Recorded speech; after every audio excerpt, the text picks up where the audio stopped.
Hea õhtu Eesti 24 vaatajad. Tallinna südames Nõmme linnaosa idüllilisel Laanemetsa tänaval eile õhtul kell 20.00 hakkas kummitama sõiduk, mis otse kui tõnt valges ilmus ootamatult tänavapildi.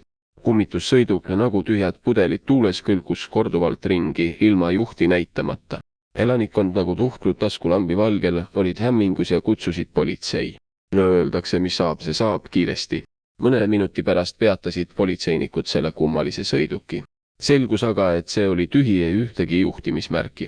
Kahtlusaluseks on jäänud tundmatu vanuses 30-40, kelle motiiv võis olla autonoomse sõidutehnoloogia katsedamine või lihtsalt segaduse tekitamine. Politsei käib praegu läbi turvakaamerate salvestusi, et tuvastada kummitussõiduki omanik. Kuid kõige selle keskel jääb endiselt õhku küsimus, kas meie turvaline väikelinn on muutumas tontide tehisintellekti mängumaaks.